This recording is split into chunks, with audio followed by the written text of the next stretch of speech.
A very warm welcome back to ESL One, Genting 2017. We're at our final series of the night. It is Group B winners match. This one needs no hype whatsoever. It's DC versus Wings. We've also had a little bit of a change. Good to see you, Owen. How's things? It's pretty good. Enjoying yourself? I'm enjoying the location. I'm enjoying the LAN. I'm enjoying the games. I'm looking forward to this game potentially being the best game that we're going to have yet today. I don't want to put that much because I wanted to say that the last game should have been, but game 3 was.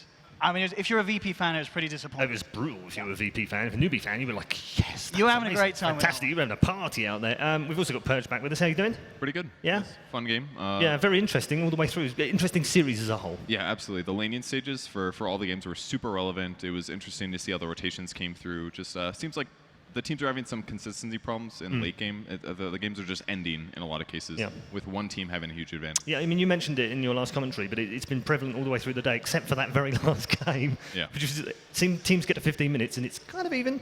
Could go either way, and then someone makes a play, a big fight, wins it, snowballs into the rest of the win. And it's been like that all day, except for that last game. Yeah, and the cool part is thinking about how this applies to what we thought about what the meta should be. Some people, I've heard some people say, oh, there's more farming because there's bounty runes ever. I've heard other people say, oh, there's more fighting. And all of a sudden, the games are ending and becoming stomps. Maybe some people said fountains in the base make it hard to high ground. I don't know if you said that, but I've talked. Yeah, we brought up that idea that potentially, But it hasn't been relevant once all day. You know, it's interesting to finally see the homework that IceFrog has done and what it produces, and to think about what ways they need to change the game afterwards. Yeah, it's very, very intriguing. It's no more intriguing than we're going to find in our last game. We're going to start with DC. I mean, it's been meteoric in some ways, their rise this year, isn't it? When we started off at the tier, you sort of thought, yeah, it looks all right, but it's kind of a... I think we called them a rag and tag bone team. Yeah, they were the rejects. Yeah, they were the rejects, weren't they? They just came together because they had to, and well, right then we'll play with each other if we have to get to the next major and see where we go. But actually, here they are. I mean, 9-10 months later, and they're one of the world's best teams. The thing is about these guys, you see these guys behind stage, it's evident they're having a lot of fun. Yeah. You know, this is a team that they kind of raided our green room earlier. They did. They took it over. They were having a laugh. They were saying hi to everyone as they passed through. I mean, they're a great bunch of guys, and what I like about this matchup is these are two teams that you really can't fault their team play. You know, Wings, an incredibly tight-knit group of 5 players. DC are the same. And I think that we are in a patch where we're seeing that team play is everything. It's very, I feel like it's shifted away from kind of individual star performances. It's very much how you pull off these mid-game fights, how you perform as a team. And we're going to see two sides that I feel are both very strong in that kind of area, go head-to-head. Having said that, Kevin, I think we do have to highlight Weehar's performance earlier on in the day. Certainly, that's true. I mean, the crowd really got behind him as well. Yeah, he was really good at collecting stat points. He did a great job there. Did he fight anybody? I don't really think so. Not particularly. Like 20 minutes. Yeah. Fought a lot of creeps, and then all of a sudden he just didn't die. Yeah. That's good. It was definitely a good performance. It looked like he microed perfectly. I didn't see any mistakes from that. Farmed extremely well. That's really what you need to be a good Meepo player. Yep. So. Yeah, and Cap, I mean, mentioned great team, great all-round team. Both teams in a way are, but we'll focus on DC. What makes them such a good team? I think they've got like a lot of individual power. Weeha is probably one of the best Western mids out there at this point. I think Moonmeander, I've continually highlighted his play from the offlane position. I think he's definitely been doing better and better for himself as the year goes on. Bit of lackluster performance maybe today, but you know, bad games happen. Resolution, extremely solid. So if you have 3 cores that are very reliable, and then you have a playmaking support in Soxa and someone in Misery who's able to kind of craft everything together, I think you've just got like kind of an all-rounded lineup that works really well together, particularly when it comes to taking objectives together. Okay, we'll move on to Wings. We didn't get the chance to see them earlier on, Cap, but came through against WG, which you would have expected on paper. You'd look at it and go, okay, that matchup's a little bit balanced. They had a good qualification, WG, no doubt about it, but quality team like Wings, they're not going to fall down against a team like that. But we don't really know much more than that right now. I think it is worth noting, because I did catch a bit of that game earlier. In fact, I was able to watch it. It was close. And Warriors Gaming were actually, they had the lead.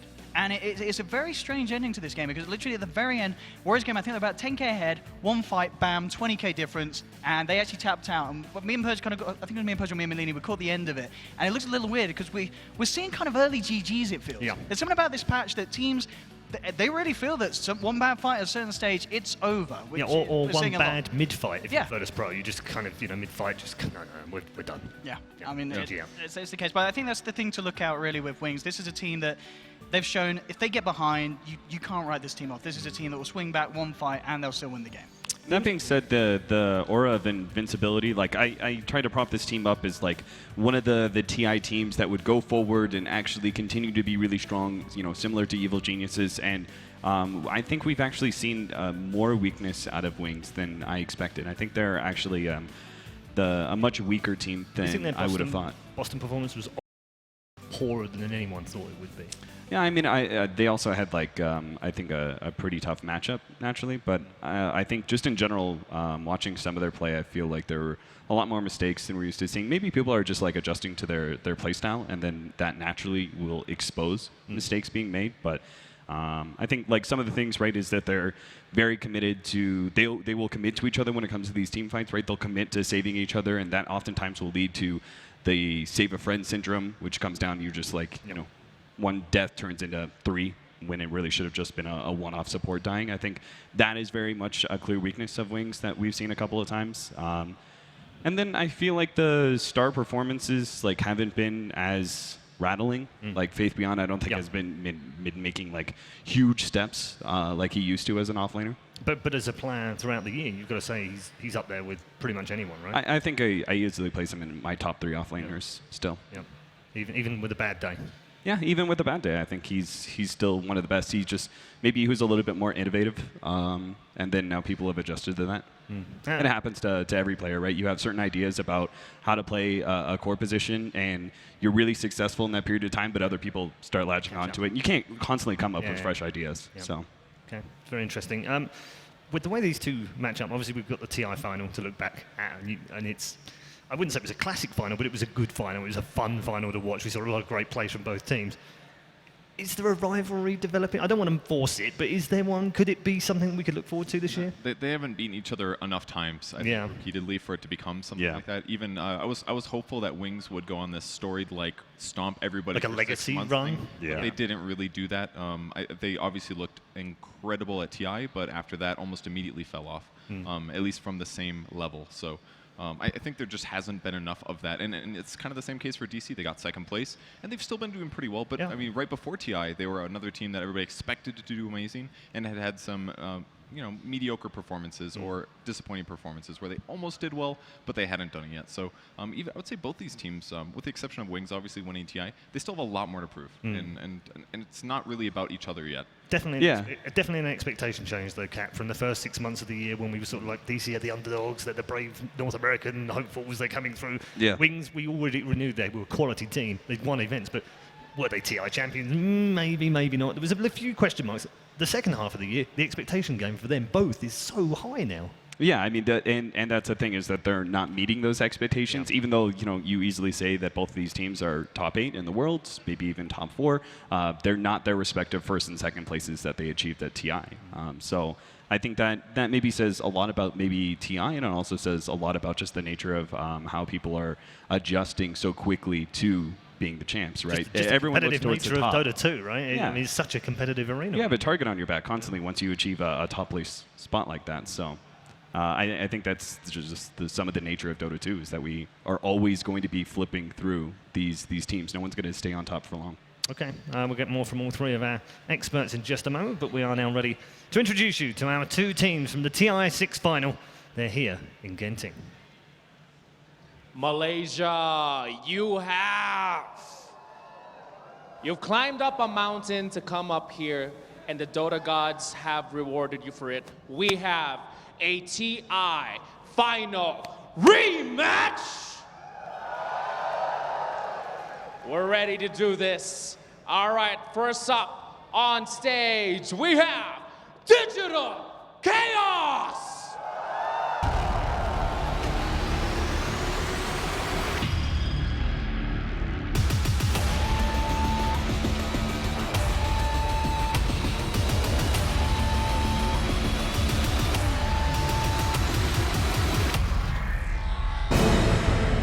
To the stage, we have Digital Chaos!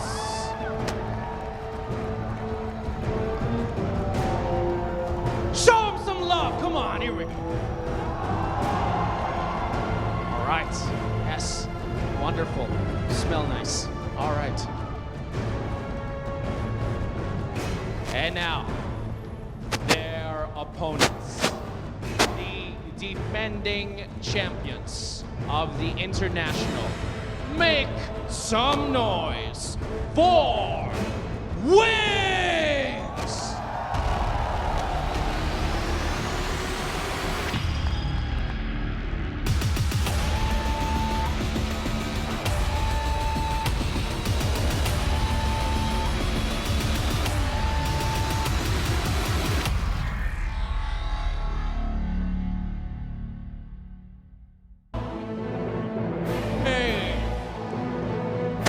Right here to the stage. In the center, right? Yeah, there. Beautiful. Yes, that's good. Right? Yeah. Make some noise for Wings. Got blocked, but they are here and they are ready. All right, thank you so much, guys. Looking good. Shadow. Day one ends on a hype note with a TI rematch. Digital Chaos versus Wings. Make some noise, Malaysia. Here we go. Here we go then. It is a rematch from the International 6th Grand Final. DC Digital Chaos going against Wings Gaming. And we'll get into the draft in just a minute. I'm very intrigued as to how this draft goes. I know Purge just loves these drafts. He's chomping at the bit to find out how this meta is going to adapt. Do you look at every single game and think, or is it a kind of progressive thing over a few days? Oh, I get a lot more of that in-game actually than the draft. Right. I just love seeing the itemization, skill trees involved with that. I like that a lot better than the draft usually. You don't? I don't think chomping at the bit is really what Kevin does ever. Especially not for drafts. Maybe Well, like 2 years yeah. ago. Yeah, Yes. I forgot. Yes. You see, Malk reminded me earlier that you're Anticipating a robot. analysis. You don't. I was you know, listening. I was back. Suffer emotion. So yeah, I forgot about that. I'm sorry, my bad. Obviously, looking forward to this one. Is there anything in here, Owen? Do you think from DC that they might spring a surprise? I think definitely. I mean, we've seen it Look already. capable, We haven't saw it we? already today, really. We're Yeah. going with the Tusk pick. Something that I think Cap did predict, but Yep. something that no other team is really doing at the moment. They've kind of shown us they will pick through heroes like that. They catch you off guard. And of course, the big one that was earlier, the Meepo pick. Yep. How's that going to come into play? Is that kind of a guaranteed ban from Wings? I mean, Yeah, I mean guess that's the so, or thing now, isn't it? Do you risk Do it they- if you're Wings? Do, I don't know. do they have that in their head and they're like, oh, God, we'll have to get rid of that one? Does that open it up to something else they've got? Is that the start of the mind games, Kevin? I think it's too early for mind games. That's the Okay. problem. There's so Right, many yeah. heroes that can be picked that you can't even formulate that. Yeah, stuff. you're going into the series with like just a blank mind, you know? Yeah. There is no like, oh, they're thinking this, so we'll do this. There's like, they don't know what we're doing and we don't know what they're doing, Brilliant. so. Oh, I let's lost to figure Pub it against out. Ember Spirit. I guess I'll ban that first. Yeah, we haven't seen it all day, but let's ban it first. Yeah. That makes a lot of sense, yeah. Is there a difference between, obviously the styles are different, Cap, between the two. Is something, do you think, that fits a better suited between the two in 701? In what we were talking about earlier with the way that teams play and their styles. You mentioned that Wings have got great teamfight stuff and they've got a deep hero pool, but is that going to translate well?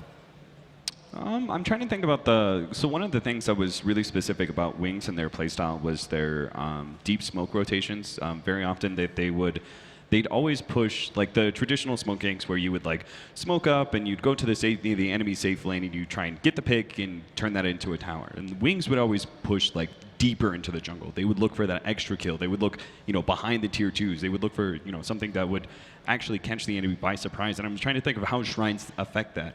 In some ways, you can't be like, oh, because we've pushed down this safe lane tower, now we control their jungle. Because the shrine helps, control your own jungle. You can't necessarily feel like, oh, we've got control of that zone anymore because of that extra bit. So I'm trying to think if that actually, if that inhibits Wings' playstyle and those aggressive rotations. I do think that maybe DC, they may benefit from it a little bit more because I think DC's like wave pushing and their 5-man style is quite beneficial to this patch. But I think it's hard to say, right? Because we're not entirely sure. Still too early. Yeah, we've seen so snowballing in this tournament so far. What, 5 out of the 6 games I think that we've seen, or 4 out of the 5 that we've had here on the Yeah. main stage have been very much about the snowball, haven't they? I mean, I'd say Wings' biggest advantage draft-wise is that they were always very good at.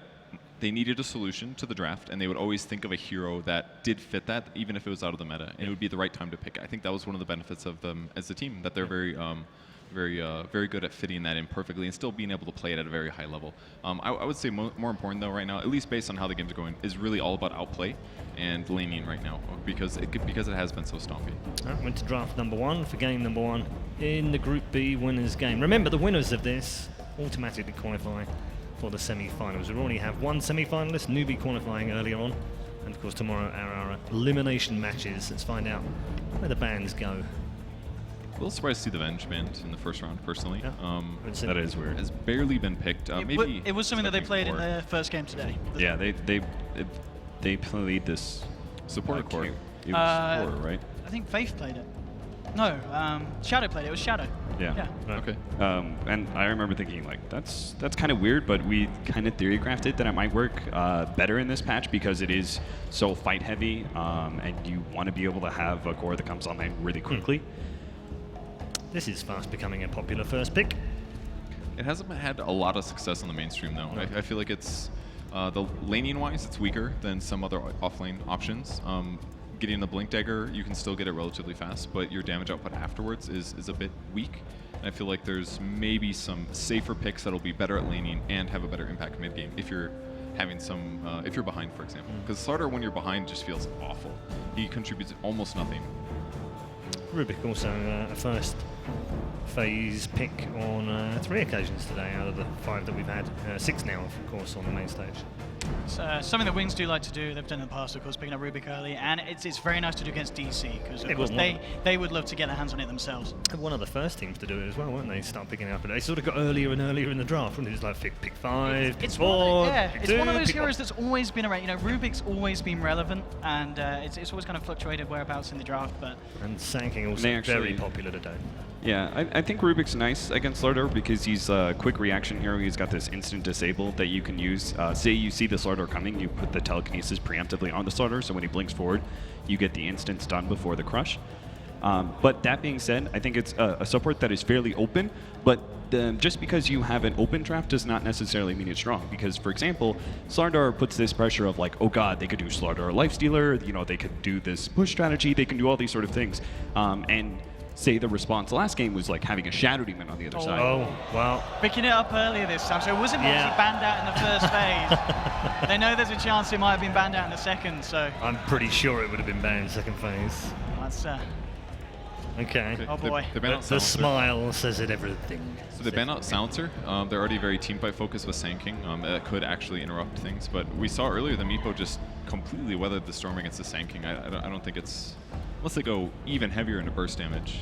It's going to be very exciting to see what they choose to go for it, since they are so interesting with their drafts. Sven, very good hero against Meepo. Tons of damage in an AoE. We're going to learn a lot about how to beat Meepo in this draft, I think. Yeah, or we're going to learn that Meepo's too strong to be beaten. Yeah.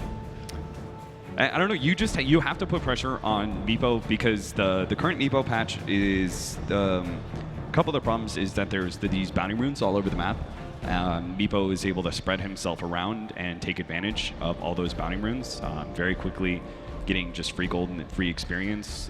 He's able to play a little bit more defensively, a little bit more off map, which means you have to do these invasions into jungle. I think you have to take outer towers a lot faster, but we saw the way that DC built around the Meepo last time is that they were able to just get these like a really strong 4-man teamfight squad that is able to go out there and you know, battle 4 versus 5, and if they were trading kills, that's fine. It doesn't matter because we have this Meepo in our back pocket. Understandable ban, of course, from the side of Wings. No way you let that Lifestealer through, especially with the Meepo there as well. Of course, you've suddenly got 4 vessels that can poof around Cam, left, right, and center across the maps, and DC, of course. Banning out another counter to the Meepo. There's some strong heroes in that they could pick up against a Meepo pick, something maybe like a Wyvern or a Shaker or an Axe that they could try and fit in the draft. I'd like to see them pick up a Wyvern. It's pretty good.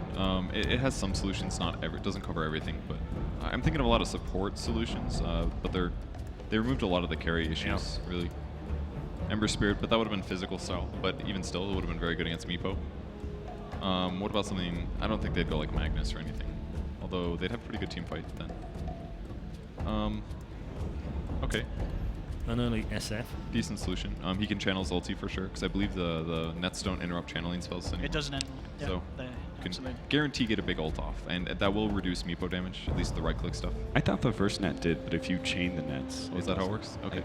I think, but I'm Just not sure. It's still reasonable against Essa. If you're caught like that, you're like, okay, time to ult, and he won't be able to stop it. So maybe you could bait it out, but I think Disruptor is usually pretty good against Meepo.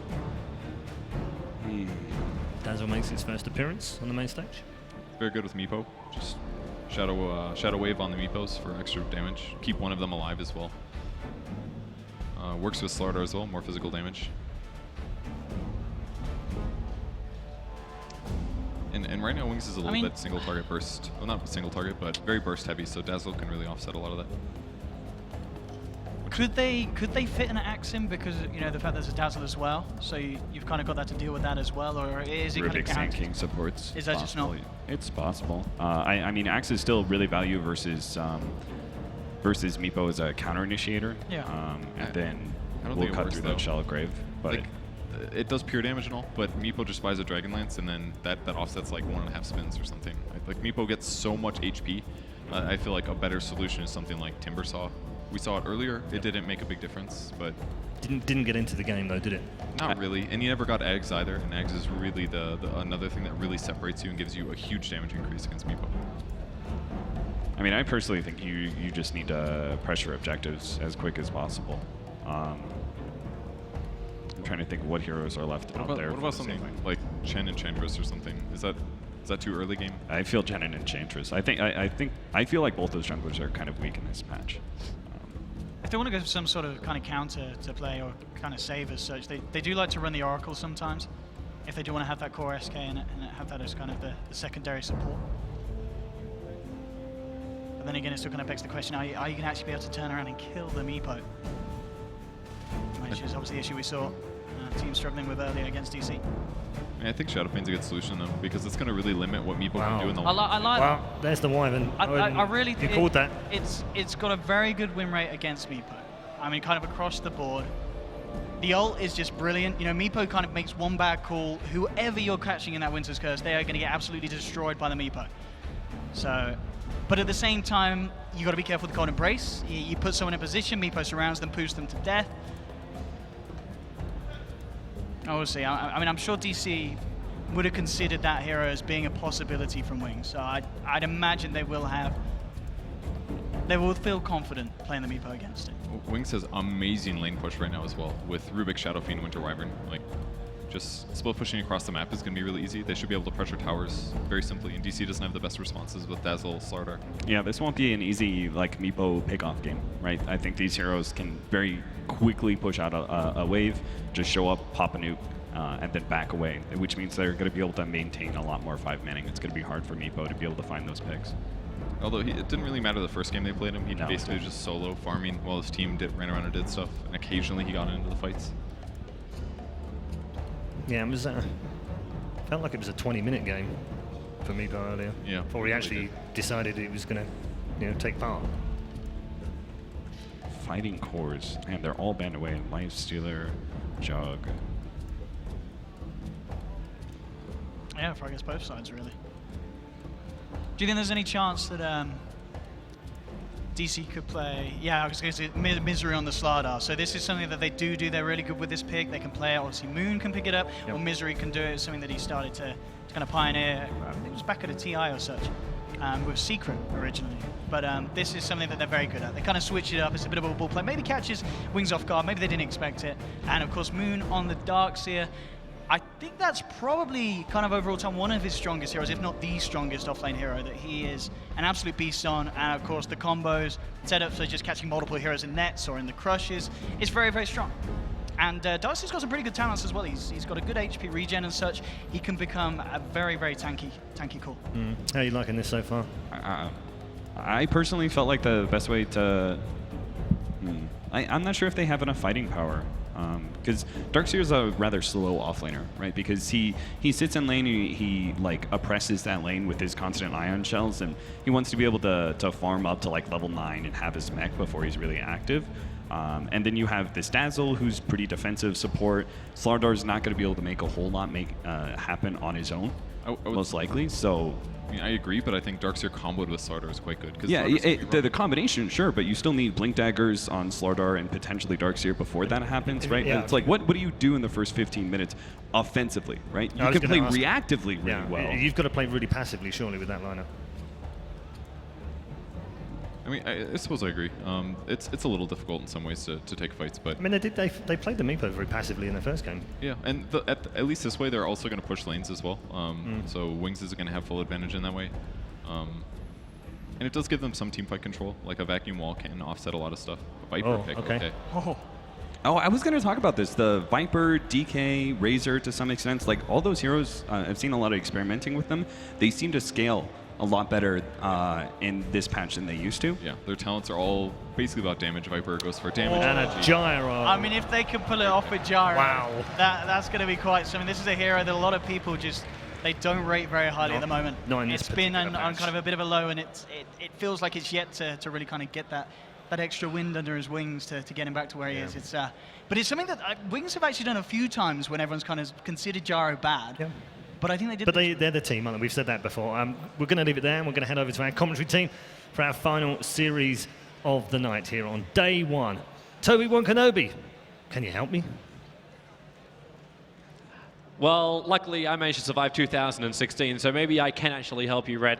I'm looking forward to this game.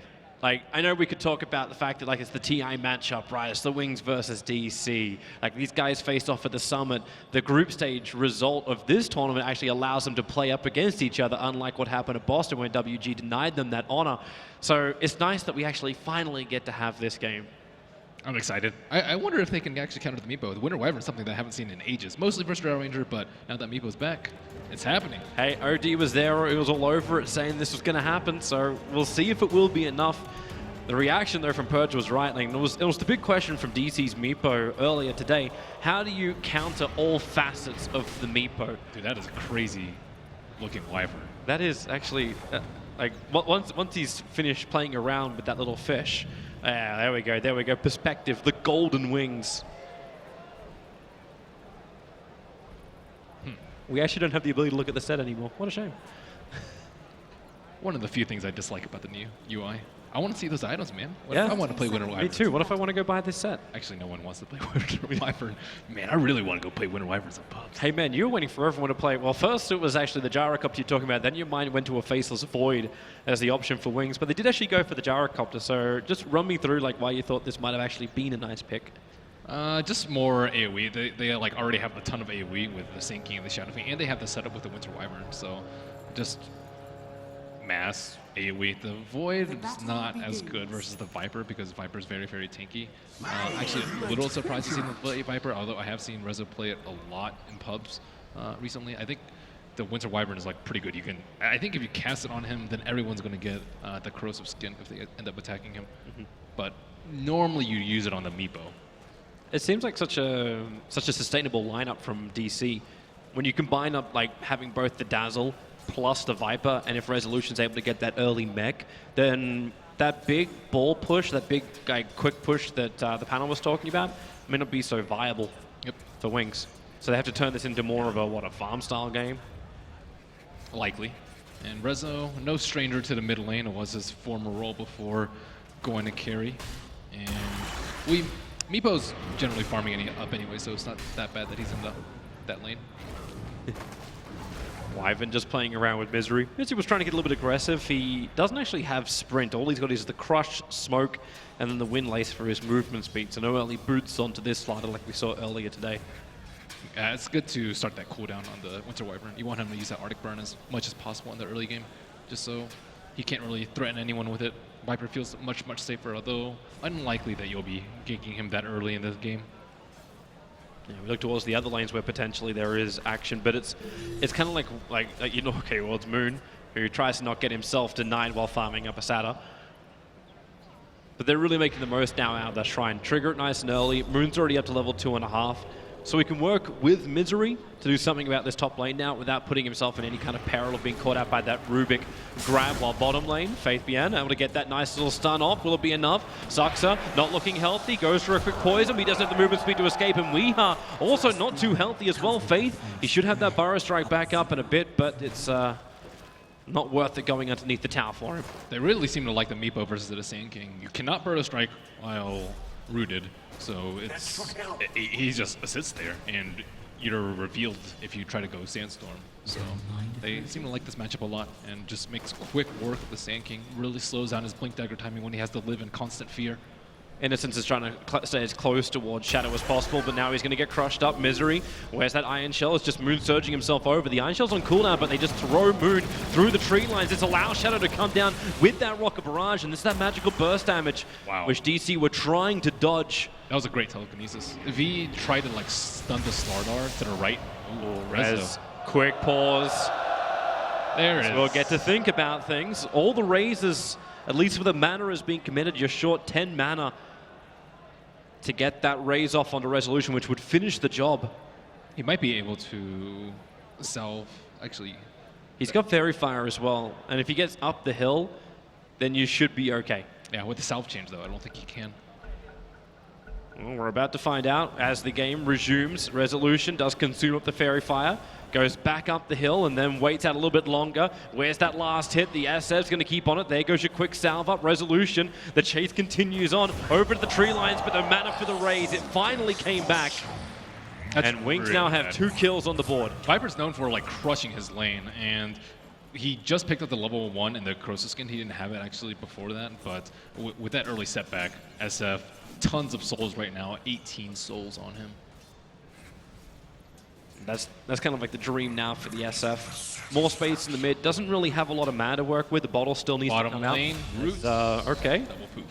Yep. I know just the place to play. You can't really CS versus this. Like normally you're very strong as Sand King versus a melee lane. You just caustic them down, but if you're in melee range, you can't avoid the net at all. You'll get hit by heal bomb and 2 to double poof. Might be a good idea for them to consider having another hero down there so that Sand King doesn't feed.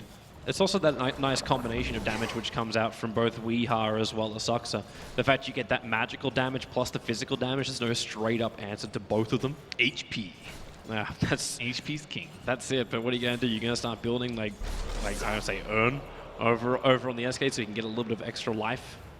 I saw someone I think go treads on Sand King, which is a little strange, but it is I think the best way for him to get easy HP, but it looks like he will be going for Tranks. Just go for that straight regeneration. There's no points up in Sandstorm. Obviously, that's not going to be useful for him in this, but now they bring more help down to the bottom lane. So Faith doesn't have any vision. Like, there's nothing that allows him to see this. Like, Wings committed both their Observer Wards to the top half of the river, and now Faith, well, he does get the Burrow Strike away, so Misery's gank is going to fail, but it's the Invis maneuver. Don't know if we actually noticed the Observer Ward being planted down, but I'm fairly certain Resolution's about to be picked up. There's your first raise. Innocent's actually waiting a little bit longer, hoping Resolution will come back in again. They need to wait for that raise. 3 seconds, 2 seconds, there's your pickup. Raise 1, point blank range with the Fade Bolt as well. SF's not too healthy. Resolution tanks through it. The damage, SF will get it, but he'll die to Corrosive in the poison tick. So it's a 1-for-1 trade-off. Extra support was brought in with a Wyvern. Suxa nailing that D ward on the bottom. It's very hard to actually like bottle through that. They change it so like the smallest of hero damage instances you can't like salve or bottle through anymore, which is very annoying actually. Like Orb of Venom will take down your regeneration rune, but normally he would have been able to last patch. Welcome back to the lane, Resolution. Hits double raises. He's only got stick charges to keep him up. Yeah, he's maxing as Corrosive now. Faith looking for some kind of Burrow Strike. It is a level 3, so he should have the range to get over towards Suska. And with the help of Ice, well, just Shallow Graves TP's out. Weeha's the neighborhood, but it is Dazzle away to safety. And already having tape on the Meepo game, probably from earlier today, they know that we goes into jungle very, very early on with the Iron Talon. So they know the supports are generally left alone and should be kind of the targets that Wing should be angling for in the early game. And Gyro's been a little bit quiet. He is level 6 at this point with Phase, so looking to get involved. No like early Hamadam, let's say, from him. Does Wings actually have enough damage to properly contest it without dragging Shadow off the top lane? I'm talking about like Weeha's jungle. Probably not, but I think they can like keep the supports from just free farming the lane. That's what happened in the last time. I don't think they can kill him. Maybe with Shadow Fiend. He does have a haste bottled. We was hoping to find an easy bounty rune over on Wing's side of the map. Wasn't there, however, and okay, Innocence did actually scout out that Observer Ward being placed, so a little bit easy money. Smoking mid, right behind Resolution. Oh, Faith's already come a little bit too close. But he is in range. Oh no, the Burrow Strike! Resolution didn't back up, but the epicenter will be there, which will give him the slow and the magical damage to burn through Resolution. And now they bring in help. It's Zarkska, but he's almost dead. Gets a Shallow Grave off just in time, but what does Misery do? There's 4 heroes. They Burrow Strike through again. Now the attention turns towards the Slanter. Raids on long. It's gonna be there. And it's a double kill for the SF, now making it 4 out of the 5 kills of Wings going to their mid laner. And Blink's nailing these raises. You don't expect 4 people to be right there. Normally, if you expect 4 people, Dazzle would have canceled his TP. He was like, I could probably save Viper. But Viper is just not tanky. That first death really set him back.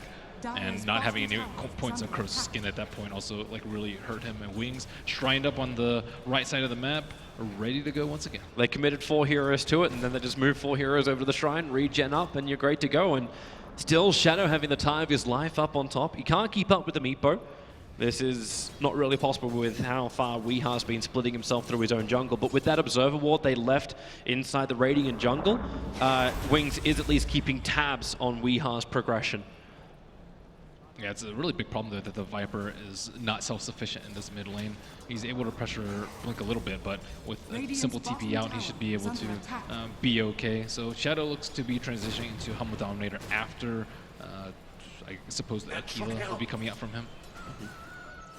See the transition from Faith too. When you get straight into that initiation with the 1k gold already on him, having Tranquils into Blink. Set up for his team. As the farm continues for the SF. He'll have his treads up in just a sec. Yeah, they're not that worried about the Meepo getting a lot of farm though, because as long as Winter Wyvern's level 6, which he will be very, very soon, then he will just perish under the effects of Winter's Curse. DC have a lot of heroes up on top. We TP'd and then poofed his Meepo up as they look for the opening. And Shadow's already far enough away, and thanks to that Sentry Ward that's down Resolution, he starts getting attacked. Realizes that Invis rune doesn't help him at all. So Blink adds the pressure towards the mid lane, quickly raises down the wave, attacks into the tier 1 tower. The bottom tower's already taking some decent harassment, which is why Moon is down there trying to push it back with the Iron Shells. Yeah, they're feeling very antsy right now. Like, you don't want your Viper to be in this position where like, you don't feel that comfortable about your late game, maybe if Meepo farms, but like, where are you supposed to farm if you're a Viper when you have a Meepo on your team? Like, all the neutral camps are going to be taken very, very quickly. Especially Faith, I know you've got Epicenter. Moon puts down the wall just in case Faith wants to walk into it. Faith's going to see that wall and realize Moon's on the other side of it. But without the Arctic Burn, they just have to sit here and wait. Moon, well, runs away. Faith chases him through the trees. The Burrow Strike, barely out of range. So Faith runs away, but the Iron Shell's chasing him down. They need a little bit of help. Winter Wyvern able to lend out the Splinter Blast, just dissuading them from continuing the attack. And the same thing happens up on top lane. Viper Strike for call down. They got the Dazzle TP though. That might be a sign for them to actually hit the bottom lane very, very hard now that Dazzle can't make his way there. And he's already walking back to the mid lane. They look towards the mid. There's actually your first instant. SF starts off his TP. He knows they actually can't stop him again. Once the first net connects, it doesn't actually give an interruption. I think they changed it so that none of the Earthbinds actually cancel TPs anymore. So he's fine anyway. Yep, he's fine.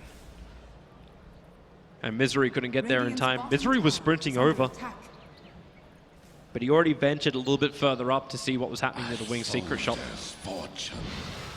Radiant's top tower is under attack.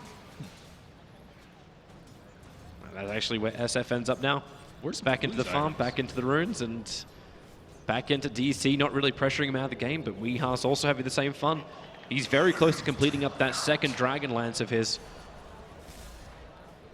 Still, he's the only one with farm. Like, Moon's actually very underfarmed relative to what you see normal Darkseers at this point in the game.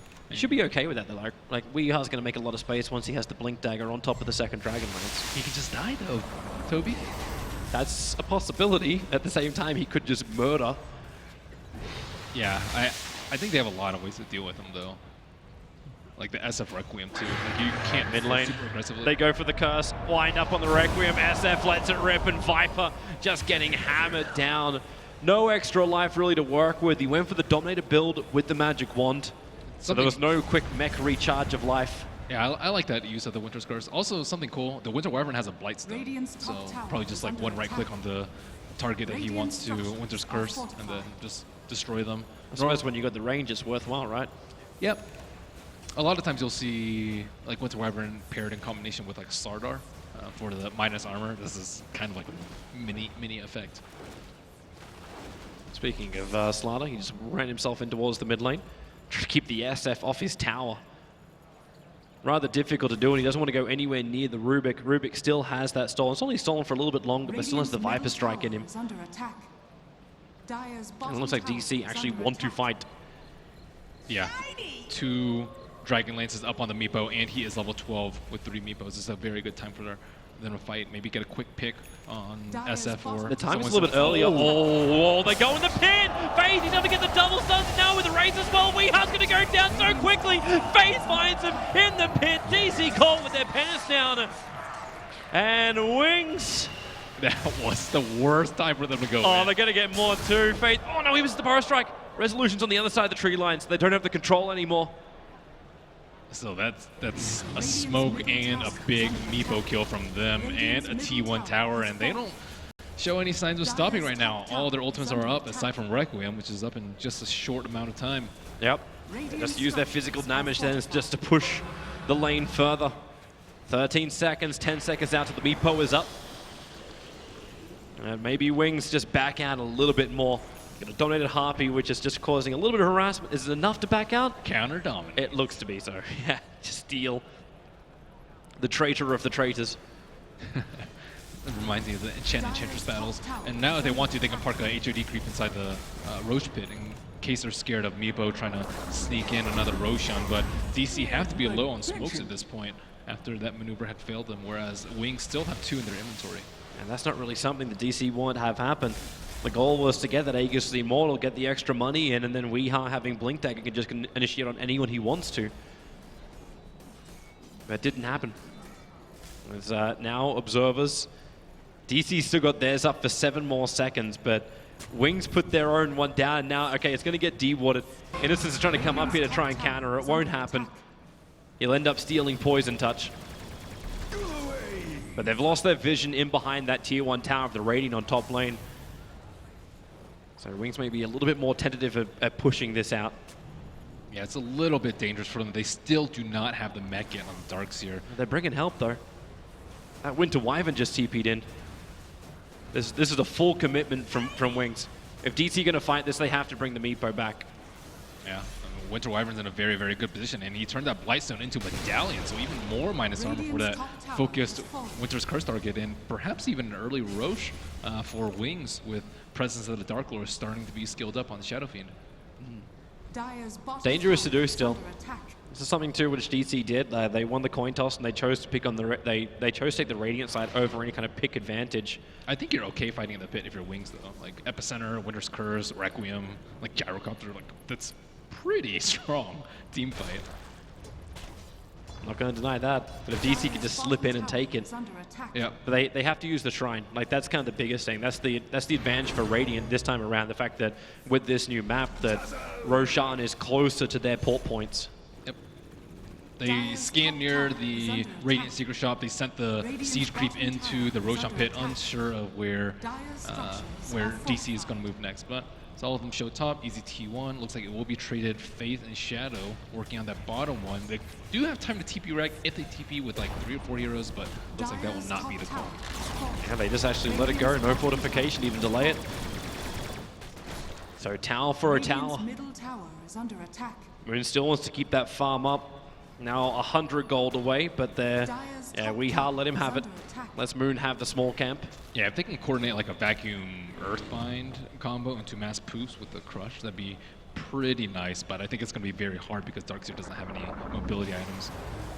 No blink on him. I'm interested to see too, like if you can get that combination off with the Wyvern sitting behind. Like you start with the cursed target, then you want to like I suppose you can poof in, so once the original Meepo's in there, it won't matter. It's just, you just have to watch out for like a Sand King counter initiation or the Winter Wyvern. Like there's 2 heroes that you need to worry about when you're trying to make an aggressive move. There's that blink. Another smoke from Wings, the burning through them. I think that's their last one for quite some time, trying to make use of the Shadow Blade up on the Shadow Fiend. And looks like Rezo is close to being scouted out, or we. I'm wondering if we actually changes like the way he does his build on the Meepo. We talked about the talent tree in the last game DC played. Yep, he went for the armor as well as the lifesteal. This time it's the 50. No, last time he went for damage. Did you go for the damage? Yeah, he did. I talked about the armor because it was really if it would have been good if he picked it up. Yeah, but you're right. I think he likes the damage because it helps him farm a lot faster. It's really good if you're just muting, which he's pretty much been doing. Armor hasn't been of really any use for him at this point. And he's actually not going for the Scepter next. He's going for the EB. EB is a very common counter to the Winter's Curse ultimate, although not that many heroes can farm it that quickly, nor is it yet useful on that many heroes. But Meepo, the agility gain is incredible. Nice denial up there by Saxa. Small little stun over on Viper as Misery. With the amplification, Gyrocopter's got to give this a lot of respect. He's backing out already. I was actually wondering if he's going to try and break free of the amplification, turning that Yasha into the Manta, but instead he's actually just going to go for a straight SMY. Time for easy Roche. Oh, look at him run straight past it. It's Misery. It looked like he's about to run straight past the lane. Weeha's moving over, managed to find himself in Invis Rune. This could work so well. The Sentry Ward is only to the southwest of the Roche pit. So they may find their perfect opening. Resolution comes in close. They realize the opportunity is there. Another Sentry Ward's being placed down. This time it's by the Radiant sites. And Resolution looking at that low Roshan. Weeha, he wants to go for a big target, but who's he going to find? He's looking at the SF. The cooldown's already making his way down. And Sasuke didn't get the Shallow Grave off on time on his course. So they lose that. But at least you had the Meepo in through the rear. But the Gyrocopter, they hold him there with the Winter's Curse. Weeha is literally killing himself at the moment. And DC, even with a buyback on the Slaughter, they may not be able to contest this. Roshan Wing still at full strength. Yeah, I have to use a buyback on the Shadow Fiend. Winter Wyvern totally did not expect that. That was a very quick poof combination. But, I mean, look how quickly the Meepo died. There weren't even any other heroes, and that's only 2 of the Meepos. Imagine if he has level 18 and or a Scepter, so he's going to need that EB as soon as possible. And even then, like, if your main Meepo gets caught, there's no EBing that's going to help you. Yep. It does give you a lot of armor, so that might help, but at the same time, your other Meepos get a lot of agility. So that's when we look to the rest of DC to pick up the pieces of what's missing. But where are you going to find that? Do you look towards the course? Do you look towards Resolution? Do you look towards Moon? That Blink combo you were looking for before? Yeah, that's where the team fight's coming in from. Like, Meepo can't do everything in this game, not like he did earlier. He needs to have a team back up. They need to have some coordination from the team fights with the Darkseer and the Sora, especially with the double Blink combination. Faith. He pushed himself away and then tried to go back in for the Burrow Strike. The rest of Wings, which is a little bit too far away to help him. Yeah, fighting at the shrine's pretty hard to do. But yeah, Viper, he hasn't really been able to do anything either, and he's just not that tanky right now. Helmet Dom doesn't give any armor anymore, and he's having a hard time surviving in these fights. Well, they can't fight on bottom lane, even though Moon walked into it. He put the wall down, a push forward, try and back him in. At least he got a couple of illusions to work with. But then Wings just back out. They don't have flat cannon charges up at the moment. But now it is back up. The wall is down. The pressure is being applied by DC in towards the mid lane. But you've got a small little maneuvering hero. I say small. It's the Swagger Man. SF under the cover of Shadowblade. Resolution has himself a haste rune, so he'll say hello as well. They scouted him out without Zero Ward on the bottom lane, so that was before he popped the Shadowblade. And bottom T2 tower is still at 100% HP, so they haven't really made too much use of their time down here. Aegis is slowly ticking down. It's good time for Misery. Misery's getting that last little bit of golden to get his Blink Dagger. So with the distraction that's been played in the mid, the aggressive maneuver from Moon, but he still survived. Like, you hold the life on the tower, plus you're reaching your Blink Dagger on your big second initiation. Yeah, I think double Blink Dagger timing. Okay, this time Wings aren't going to fall for it. They wrap in around behind the tier 2 tower. Quick surge away, Faith Bianca gets a perfect control, allowing Innocence that time just to close the distance and get the telekinesis grab. And he actually stole Wall of Replica as well. That's pretty nice to have. I wonder if they're going to actually try and push high ground right now with the Aegis. It seems pretty good time to do it. Like, DC is getting a good trade-off, so they took the top. They're trying to take the top tower. That TP, that's Faith. Burst striking, trying to get out of it. Misery doesn't have the crush, but he actually starts its own TP. There's no more stuns available and no damage. So Wings doesn't do the push. That's some great space for them. That should be the Blink Dagger for Slardar, and Darkseer is actually still quite a bit away. I think it was at 1,800 gold, 1,700 before he died in that last fight. But still stalling time on the Aegis, waiting for Meepo to hit level 18 with the EV, which I think is the timing that they want. With the EV, he can also just get some huge solo pickoffs. It's not like there's a BKB on the Shadow Fiend or the Gyrocopter. These are both very vulnerable Speaking targets. of SF, he's looking towards the blink in right now with a whole bunch of poofs. That's a very, very, very dead blink. But it is only the Aegis Immortal that gets triggered. If Weeha wants to have a second crack, starts his poofs again, goes for 3, Requiem Souls out from the SF. Does he have the damage? Weeha trying to battle him, almost dying. 69 HP, but then the curse! Meepo cleaves off his own head from the shoulders. So it ends up being a 1-for-1 trade-off, but it is still Meepo getting the kill first, and then Innocent, Ice getting the collateral. I think you're okay with this because the Viper's not going to scale as well. So as long as you keep the Meepo down, then you're going to scale better into the late game. Now Blink Dagger, Misery jumping in the Gyrocopter, realize there's a lot of friends behind him. 4 staff, as well as Blink from Fate trying to close the distance. Couldn't get the Burrow Strike off, but Moon will burn the wall of Replica on the top lane, and now they're going to use it just to farm up the illusions. Some decent cash. 5 gold a pop. Okay, maybe they're not. Okay, efficiency, please. Yeah, the experience and gold I think is negligible this early. But it is kind of nice. You don't take any damage from walking through the wall anymore to get on top. Okay, yep. Shadow decided to walk back in. He's got the call down. They back it back inside the wall of Replica, and then with the cold embrace, Shadow gets a lot of life back. They're still trying to burn through him with those iron shells. The movement speed, Misery away the other side of the tree lines, and they just don't have enough for the Splinter Blast. It doesn't bounce up. Misery don't take a hit from it, and we are hunting for a kill, but just can't get it in time. Yeah, that was really close. You got there really quickly because of that shrine. And Gyrocopter also going for Max Missile. I guess there's not an alternative anymore. Can't pick up stats. So a full Silver Edge done over on the SF. I'm assuming that's primarily for the Viper.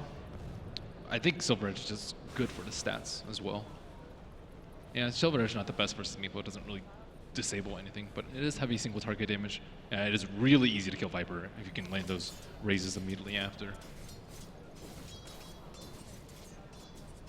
Moon. More smoke maneuvering coming out from DC. There's no Roshan for them to grab this time, and most of Wings are in a very defensive position on their side of the map. The most aggressive position is the SK down at bottom lane. But even then, Fate's had space to himself. He's also going for the Ags. Apply Caustic to all the Meepos. Not the best, but still pretty decent. Well, with the E-Blade done over on Wii. Is that another timing window available for Digital Chaos? Yeah, they're getting there. Viper's also transitioning. He's going for the Maelstrom, and late game with the Mjolnir, he can dish out a lot of damage. He needs to make sure that they keep the SF's farm down, because despite that buyback, like he's doing pretty decently, but he could have been like maybe like 13,000, 14,000 if he didn't die in that particular engagement. Mm-hmm. So they just need to make sure Meepo doesn't get any more Roshans. He's like capping out on items fairly soon. Like you can replace your lances for bigger set items like Scotty or Pike, I suppose, but most of them are marginal upgrades. Moonshard, pretty terrible on him. He's still going to replace something for the Ags. Yeah. Does he want to Ags? That's a good question. More of himself actually hurting, because Winter Wyvern's going to get amazing curses off. Yeah. Because he got that kill up on the top lane, the amount of money which flooded into Ice is now allowed to have not only that early Solar Crest he picked up, but the fully completed Blink Dagger 25 minutes in. Yeah, so Digital Chaos are going to have a real issue having better positioning in fights. You could consider getting a Lincoln's Sphere. It's not the best item, but you know, if you're really quick about it, maybe you can block a Winter's Curse from him. That's Silver Edge. Wings, they get the Burrow Strike off, they find the best target they possibly can as we isolated with all the raises, they find the kill. Big hits at the end with 1,400 coming out. Yep, another smoke used right before Roshan. Alpha will park in the pit, scouted it out. Resolution Misery also trapped. worried about. Resolution can't leave here for the moment. He might have the Maelstrom, but he's also got a TP on cooldown for 15 seconds. Now with the vision, Wings did actually get a glimpse of Resolution being up there thanks to the Observer Ward on top of the bounty rune, but they don't have any vision in the lane itself, so they probably would just assume he's already left. Yeah, it's not worth their time to try and seek him out. If they really think he's there, they can Dire's scan middle him, tower but is under unlikely. attack. Yeah, there's the TP. He's away. But Wings is bearing down the top tier 2 tower. This exposes up the shrines. Very difficult for Digital Chaos to actually fight that. And once you take out that shrine, yeah, Roshan looking better. Radiant structures are They're just so weak without the Meepo. Like, do they have any chance of winning this fight without Meepo? I highly doubt it. So They need the better positioning. They need that beautiful invis room they had before. the weave stacks could actually prove to be. Oh, Courier Snipe. Misery wants to give it a crack as, well, one hit, blinks up, gets himself trapped, starts his TP out, and they're trying to get there in time. Fate! Beyond is able to close the distance with a Burrow Strike forward. Misery is trapped on the hill with no way to get back down again. And ISIS will watch and giggle as Misery will be squashed. Got the chicken. Value chicken? Maybe not so much. If he got out, then hell yes. So Meepo's next item looks to be a Scythe, looking opening up the map a little bit more. It's still pretty tough for them to actually win team fights with that item, though. I'm just worried about him killing himself. Well, that's a nice little steal. The Alpha Wolf was just delivered to Shadow, so more damage. Like Cold Embrace it back up again. Rubik actually held it in position because he stole Earthbind from the Meepo. Roshan has No one jumping in. Well, I say that. Resolution has a missile on him. It was Faith Bian who decided to jump himself up to the Ancients. I'm trying to get rid of some of that vision. That DC were looking to go right there because they started the weave when Roshan was maybe 30-40%. And by the time like Roche is really low, they could have killed him, but too much minus armor. I think the extra minus armor from the Solar Crest, from the Winter Wyvern in this game is actually paying off dividends.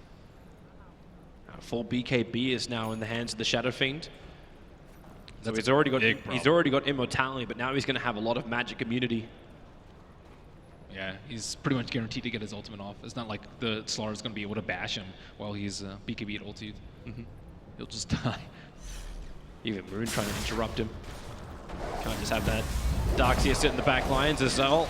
SK gets initiated on, Faith the Arm will drop, but Shadow is there, and you've actually got the stolen net, which was there from the Rubik, holding We Are in position, but now with the Darkseer wall down, they have the curse. This will create the space. You have the Shallow Grave. This will buy time, but maybe not enough. Not after you get the Requiem of Souls off. So Moon will drop, weeds into the tree lines, but it's Ice in that Winter Wyvern that finds the pick.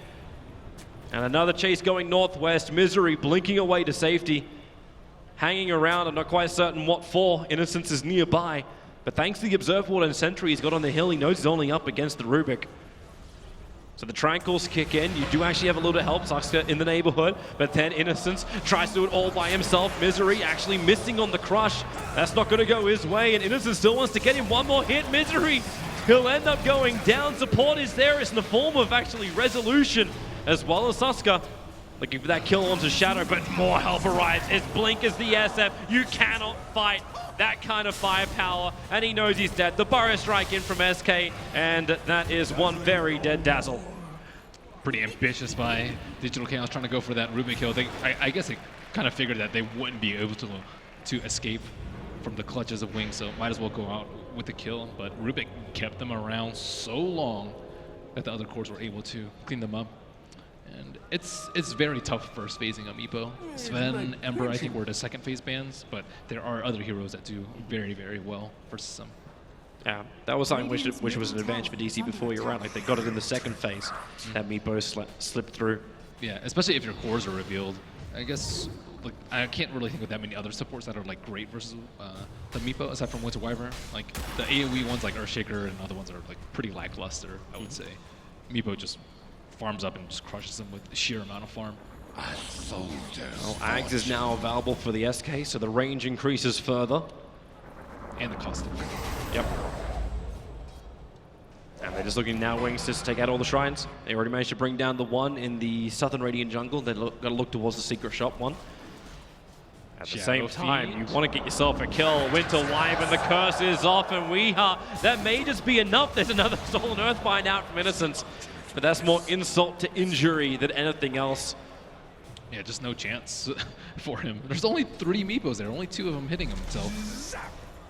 And there's still enough damage to kill yourself. Yeah. And it's got worse now. Both supports have Blink Daggers. So you've got 3 Blink Daggers across the Wings lineup. You've still got the big immunity from the SF, and he hasn't even been put in a position which risks the Aegis being burned. Not to mention, he's already hit level 21.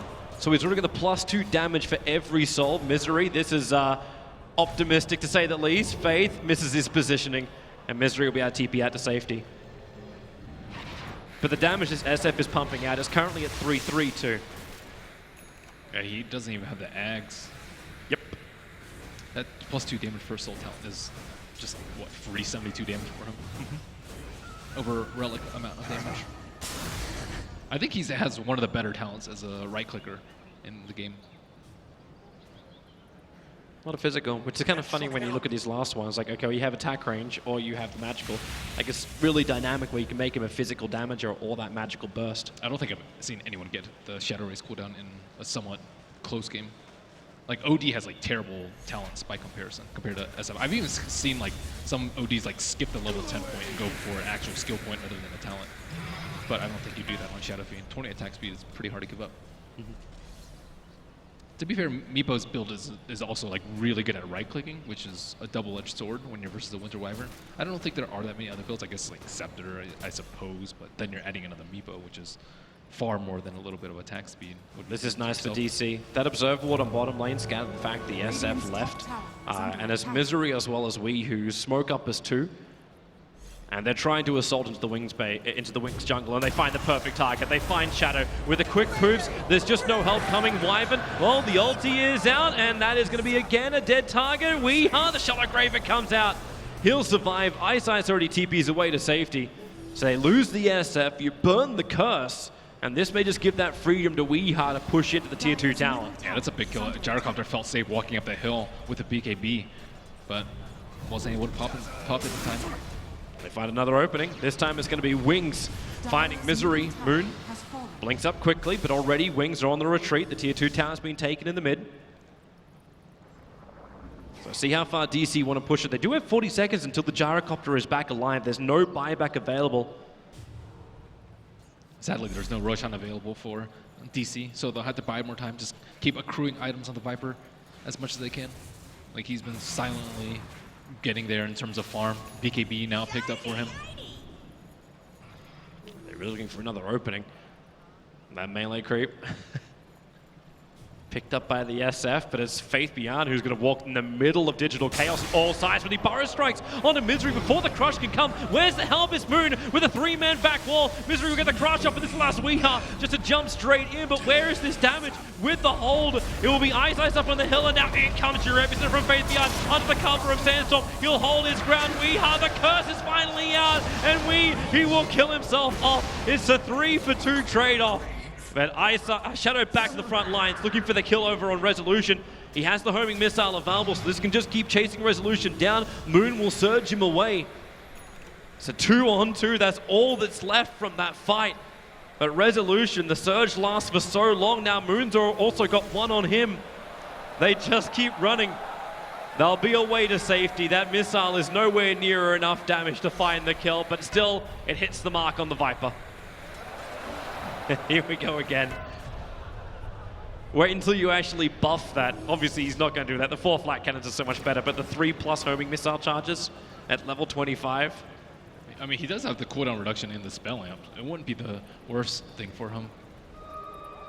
Yeah, flat cannon's way better. What am I saying? Every time it's like, oh, okay, it sounds good, but then the alternative is boring, but it's just flat out way better. This time, even though they pop the BKBs, Meepo just still destroys people with his right clicks. So you're kind of damned if you do, damned if you don't. If you don't BKB, you'll just get poofed and then EB'd and then just die, or vice versa. And then if you do BKB, you just get right click down. So maybe with the help of the Butterfly coming out on the Shadow Fiend pretty soon, then he can survive. He had to waste like the majority of his duration of his BKB because he was cold embraced by Ice, so they weren't able to kill him. And that Shallow Grave coming out from Saksa really pumped up Meepo's damage, that extra 4-5 seconds-ish. I was actually wondering if Dazzle would go for more like positional items, so he can sit a little bit further on the back lines and then come in for the Shallow Grave save, but he went for the Solar Crest instead. He's usually not, it's not like he's been caught trying to save someone in this game, because Meepo's generally just such a big, just big red light in the fights that you can't ignore him, and that's kind of most of what you see in the fight, because there's just so many of them too. Wings. 5-man taking up a bad habit of smoking. But who are they going to find? There's only one hero who's outside the base for Digital Chaos at the moment. That's Resolution. He's not that far away. Yeah, they're sitting right behind him too. Darkster could get a great blink vacuum wall if they decide to push down. Their Misery blinks up, pops the smoke. That's confidence. The Sandstorm was out, the Burrow Strike, they find the Dazzle, and not mention, Innocence got the grab onto Misery. A great telekinesis pickup. And Wings find another 2 heroes, but more importantly, those 2 heroes do not have buyback. Both supports are down. I think he maybe expected like a smoke to go up. Like, imagine if Slaughter had blinked up there like 10 seconds earlier, then he would have been able to pop the smoke and then just run out to the left side. It still wouldn't have been the greatest thing for them, but I think they wanted to open up the map a little and scout a little bit for the Dazzle, who wanted to place some Observer Ward up there. But they lost 2 heroes. Now T3 There's the Blicken. Rubik just picking up the Viper, but the fact it had to come out from Moon with the wall as well. He's got enough space to get away. Combining up the Tranquil Boost, he had enough life. So Wings, they will retreat. And because they're fighting both themselves as well as Digital Chaos. And the Meepo's already away. Weeha's down the bottom lane, he's enjoying the push. And it's just his small Meepos, it's not the core. Okay, he's gonna bring him back now. Yeah, it's about to be the big brawl at the Roshan pit. It's like 10:45 past the last death of Roshan, so everyone knows that it's about to be up. Ice, they don't have Observer Wars in the area, so both teams kind of fighting blind now. And they actually put the Observer Ward for Wings on their own side of the river, so at least they can keep some vision around the mid lane. And now Epicenter, they go in already. Resolution, so much damage for the Shallow Grave. It's there from the Dazzle, but with a call down, Resolution may not have enough space. Sasuke actually falling onto Shadow, taking it for the team. And you find another target. It's Weeha on the back lines, the Meepo, E-Blade, and poof away to safety. Able to escape from the initiation of Wings, but Misery won't be so lucky. Caught out in the middle, and it's a double kill for the Gyrocopter of Shadow. Not to mention Roshan. Again, the same 2 heroes of DC pushing up the daisies. Viper went for this offensively oriented build, however, he just drops very, very quickly, despite not having a BKB. Selfless play by Saksa, and I'm surprised there wasn't a missile on the Viper to finish him off at that fight, but without Vacuum Wall, it was a very difficult engagement. Well, they do have Vacuum Wall back up now. So if Wings want to use this Aegis and push in, maybe then DC can fight with Moon being able to be the aggressor with it as opposed to more of a distraction to save his core. That's the issue of all the Blink Daggers over on Wings. Like, it's not even just Blink Daggers. Like, you got Blink and Force on both Faith Beyond as well as on Innocence. They can close the distance, and you've got Earthbind, so you've got double layers of control coming in from the Rubik. And they don't have to push with the Aegis right now because of like the Meepo scaling. Like, he's kind of already 6 slotted. Dragonlance, it's not that terrible. It's like a 5th, 6th slot. It's not like something that you have to replace. But maybe with a Scythe, he can get some extra kills. They still need, what, probably 1 or 2 more items up on the Viper before he actually becomes a big, big threat in these fights. It's going to take some time.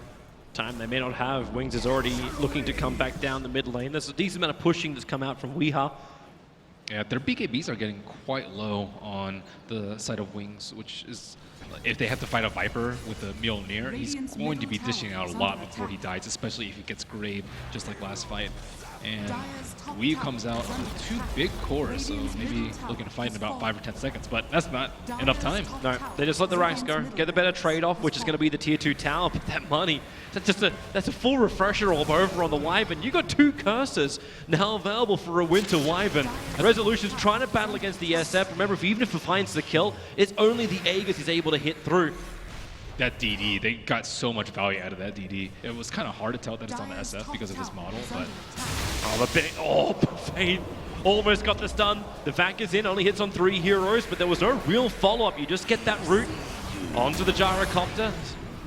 Hold him up in the cold embrace, so the scythe being revealed too, and now Earthbind from Innocence. He actually holds Moon back, and the Burrow Strike from Faith. It connects not only on the Vibe, but also on Suska. He's still able to have time to get that Shadow Grave off and get Resolution away to safety, back to the tier 4 towers. It's not the same to say about Misery. He's already down for the count. In comes your representative from the SK2. So much damage. The fact, the wall, the crush is big, but the curse is bigger. It is going to be one very dead Misery, combining with the Requiem. No more real damage. Maybe Weeha's got enough. He's looking for the kill over on the Wyvern, but Burrow Strike back in again from Faith. Innocence, is there enough actually from Blink with that SF? He's looking for the kill on Weeha. Faith's going to follow up a little bit further. Weeha, he brings in more help, but it is not enough. They're repelling them bit by bit. The Burrow Strike in, the buyback has to come out from Weeha. TP the front lines, he needs a big pick. Does he have it? Faith, there's the pick. The Gem and True Sight, not to mention the Aegis Immortal, is going to leave the SF stranded. He tries to get away. They hold him there. The damage on the Viper is huge, and it's enough to find the kill. But still, the SF will pay with his life. Wings, they got the melee racks. They've got it in the mid as well as the bottom. So it's still worth it for him. So dieback for the gyrocopter. He tried to swap his cheese, but it didn't cool down coming off his backpack, and he was able to pull it off at that last moment. And they did expend a Meepo buyback, but I don't know. This is actually a pretty tough spot for Wings. The Refresher Orb, Ice used his Winter Scars twice on a Misery, and that left Misery, or sorry, Meepo, up to just destroy people towards the tail end of that fight. Especially when we had the money to buy back, and he forces the buyback out from the SK. I don't think SK's going to be too sad about that for the fact that he still has Blink, Yules, Force, and Ags. It's still a dream situation for an SK. But these cores of Wings, they're not immortal, and they've definitely proved this. Gyrocop's trying to push towards that. He's looking towards what appears to be at least a Satanic, I assume, is where he's going to transition. With what? I'm looking towards the gyrocopter as well as the SF. Like, do you build up the sustain? The SF's building up the AC. I'm not sure. Yeah, Satanic probably seems like the best for him. It's either that or he just goes YOLO and we see ourselves a Rapier appearing. Is the Ags even good on him? It got buffed, but I still haven't seen it get much play at all. On the gyro? Yeah, on gyro. It gives you that extra, like, sidearm thing. Have you even seen it? I have not seen it yet. I can't imagine that it's probably that great versus Amiibo. Oh, there's one way to find out. Look at Wings maneuvering. They smoke out and they TP to a shrine. Shadow's the one on the front lines as Blink going to reveal himself as he starts farming up mud golems. They have to be very careful. Ice is in decent Resolution. He's going to be right in the front lines. They Burrow Strike on him. Where's the help? Misery gets the crush, but the BKB's already over from Shadow, but Resolution standing his ground, and Shadow Cold Embrace will actually help him survive for the moment. There goes your curse, but it's really Ice and Weeha in the back lines. He's going to find that killer, will he? The Burrow Strike. Space is created. Ice over the hill and far away. Shadow will fall on the big hit with the epicenter, combining up with Blink, raise him up, and even as the crush from Innocence, they hold him in position. Misery is on the run out of here. You got Moon on no man's land. Ice still surviving. It's a dragon who's having to crawl on the ground as his wings have been clipped. But they move towards the mid lane now. And that is without a Meepo for 100 seconds. Yeah, that may be the game right there. A you don't have the vac wall. Misery's coming back now. Like, I think you got to accept Megas, right? You got to accept Megas and then just hope for one last fight and to push it in for GG. I think they could just... Oh, Misery trying to be as aggressive as possible, but Innocent shows he can crush better. The vac, the wall, no wall up just yet for the Darkseer, but Moon's able to surge himself away. There's good harassment, able to keep Wings just that little bit further away from their base by more time, 70 seconds until We is back up. They get the crush off over on Faith BN. They're using that extra vision, but now it's trouble for the Slaughter. He's shallow graved up. The Burrow strikes there from Faith, so Misery can't get his region off in time. He'll fall. The Gem of True Sight passes back over to Wings and Resolution. Surged out. Will he have enough life? Yes, he will. Important, he survives, actually triggering off the shrine inside the base. Wants to stand on the front line still. Meepo, another 46 seconds until he's back up again. Faith maybe a little bit too deep with the Force-Up. He gets out. Moon actually pushed out. That was not of his own accord, and he may go down. Force-Up can't get him up the hill. It's actually Wings finding more and more kills with their just overall positioning being better. Shadows in, Resolution's in trouble. Faith under the Sandstorm. Moon's the last one on the run, the last one left alive. He'll fall down as well. Yes, he will. And this will be Wings forcing up the Megas. I don't think I've seen a Winter Wyvern do this much work in ages. Like, even the sustain from the Cold Embrace is instrumental in them taking the Mega creeps. Like, he's just been so useful the entire game. They have 6 seconds until Meepo is up. There's a nice weave effect, which is actually hitting onto Wings at the moment, so I want to back up until this is over. They still have the curse. Like, none of these curses have been hitting the Meepo, but imagine one does hit him this late into the game. Wonder if that's why Weeha is trying to keep as much of him back as possible. One little Meepo stray a little bit further south, hoping to find just that one hero from Wings that's a little bit too far away. Slaughter's been thrown around. There's that little jump. He found Ice Ice. Now moving towards Shadow, but the Fire Strike is too good. And that's GG. Well played. Wings will take game 1, defeating Digital Chaos. Meepo in as well. Looking absolutely beautiful, Wings. Their timing, their supports, their composition with their draft, everything just seemed to click. They really just destroyed the Viper. I think that was the main thing that allowed Wings to win this game. They secured like a really good game for the Shadow Fiend, and they kind of just ignored the Meepo, knowing that they could counter his farm with the Winter's Curse, which they did to quite the beautiful display in the mid game. So not a completely draft win, but pretty strong. Would you say it's kind of more on like Digital Chaos for that early pick? Is that really what a lot of this is going to come down? It's kind of just like testing teams. It's like, what have you got? We have our Meepo, which is beastly, but what have you guys got to counter us? So, you know, it's just a poke your feet in the water, see what sticks. It is only game 1 of this best of 3, so the feet are wet. What's going to happen in game 2? We'll find out as we'll come back after the break.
Welcome back to the Arena of Stars here in Genting for the 2017 ESL One Genting. We're back at the panel once more to break down game number 1. And finally, Owen, we've found a Meepo killer.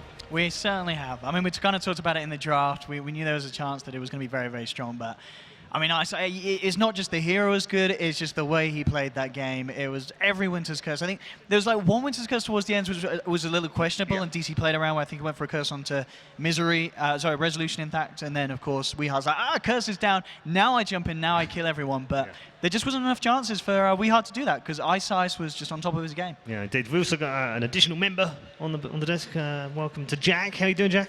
Good. Great to be here. Yeah, it's nice to have you here as well. To be another exciting series between these two teams. Absolutely. I mean, you've got a lot of knowledge of these Chinese teams. So how good are Wings right now? Well, after Boston, they were talking a little bit how they felt a little lost, almost like, we don't know how to win anymore. And so this has been a nice reset button for them after the patch. And additionally, I mean, this has to feel good how they've performed so far today, because after TI, they really started to play a lot less Dota than they did before. They had to drop out of a number of events. You have WCA, you have Dota Pit coming up, and then DPL domestically as well. So for them to finally get more air under their wing, so to speak, get some more games under their belt, that's got to feel good in the new patch. We're going to take a look back at some of the highlights. If you're a Wings fan, this will look very nice. Not so good if you're a DC fan, though. It wasn't terrible, though, was it, Cap? I mean, I think Wings played so well against the Meepo, and the thing about this was, it was like 30 minutes into the game, and I was just like, how is DC, like, how are they still in this? Like, how is the net worth actually close? Yep. Right? Like, not necessarily like how are they still in this game, but how are they actually like somewhat even with Wings? And a lot of that just comes down to the Meepo. I think even if Wings beat a Meepo, but I still think they actually ban it next, just because it was so impressive. Because if you look the way, like we talked about in the series, right? They were going to be able to push out waves. I think that was one thing. Like DC seemed to focus very heavily when it came to their draft on their laning phase and being able to secure like very strong this Darkseer Slardar, right? We have Viper mid, we have this safe lane that's going to go fine, but the outside of that, they didn't really have very strong heroes to be able to move around the map and make things happen, right? Which is what Wings really exposed. They rotated their 2 supports repeatedly mid, and there isn't really anything DC can do about that with their lineup, right? They have very impotent heroes when it comes to that. You have this Slardar who's going to rotate, but ultimately that hero isn't going to make enough things happen by himself. You have this rather reactionary Dazzle that can be kind of hit or miss with these overwhelming rotations from Wings. I think Wings just did so many things right, and yet it was still close. I mean, I think one of the other things that the guys were talking about in the room was that they also played this very patiently, Owen. They gave a lot of respect to the Meepo in many ways. There were times when you thought, okay, well, they've just picked off 2. They can easily push mid here. They could get 2 towers. They got 1, and then they sort of went for the second one. And as soon as they saw anyone coming out, they'd back off, let's reset. Very patient play from them. They played very sensible. And as we saw as well, because of this, Weeha was able to get farm. He was able to kind of keep on par with the cause of Wings, but as I mean, that's not really an ideal place to be. You want to be a few notches ahead of the cause of the enemy, and it was a hard game for Weeha, and as Cap said, just the start as well. The fact that Wings prioritized areas like the mid lane, they secured this absolutely amazing start for Blink. He was hitting amazing raises as well. He was having a great time on the Shadow Fiend. But that thanks to his support backup, just the plays that came out, it's, as we're saying, the draft, I really feel, is you've got to kind of look back and say, Wings knew what to do. They saw the Meepo, they had a plan in mind, and at the end of the day, DC tried to react to it with this whole kind of, let's get rid of the Viper, put the Viper in the mid lane, keep Weeha safe, guaranteeing this early farm, but Wings, they had DC's number. They did. They were very smart indeed. The wave clear in particular, going into, I think Wings, they had the game plan to be able to alter these, strong lanes early on, but they also had a game plan going into the mid game, or even for the whole entire game, really, is where they had this wave push that we were talking about, where they would just be able to spam on a wave and be able to keep these lanes pushed in while still staying 5-man. And we saw the how that really came to fore when the Meepo wants to be able to go out and gank, but every single time he managed to find a pickoff on a hero, there was always some sort of support that was going to come in. He gets a kill on an SF, congratulations, but a Wyvern is over here, a Rubik's over here, and all these heroes are closing in on you because they're able to keep the lanes pushed, but still, maintain this sort of 5-man, which is, not the norm, right? Most of the time, if you're running this 5-man lineup, you're supposed to be exposed to your side lanes, but just the way that Wings were able to play this draft both in the early game as well as the mid game, they just, I honestly thought it was so beautifully well done, and I just was routinely surprised at how close the game was. Yeah, very well done indeed. Jack, I want to pick up on something you said earlier on. You called this like a hard reset for Wings. Do you feel like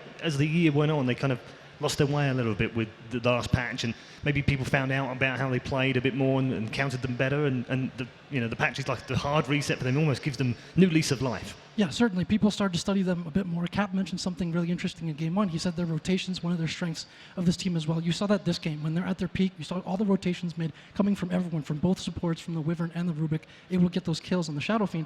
And the second thing that they had to evaluate, Wings, in the wake of their recent struggles has been, what are our strengths as a team? Like, versatility was clearly something before, but they also need to focus more on what do we do well, and it's taking these great team fights. We saw that the last time these two teams faced off, the Summit 6, that final game where Wings played against DC and they had that OD that ended up going with the Aether Lens to save his allies, and they just kept kiting. You saw that execution this game as well. They draft very heavily towards having team fight and good 5-man, and that started to come to fruition. They had a good start early on. They sometimes are weak in lane, but they were able to shore that up this game, and then eventually in the team fights, they just had great execution. That's something they're known for, and it's hard to even practice and get good at that. It's the upside of the save a friend syndrome, right? Is that when it goes well, Yes. it looks so good because this team is constantly backing each other up, and they just don't allow the enemy team to be able to get a quick initiation and find a successful team fight. These guys just always seem to know how to be able to position around each other and be able to play those team fights. All right, we're going to get more from all three of you in just a moment, but we are headed to a break. Don't go anywhere, though, or don't go too far away anywhere, because when we come back, it is Game 2. Are Wings on the way to the semi-final? We'll find out soon.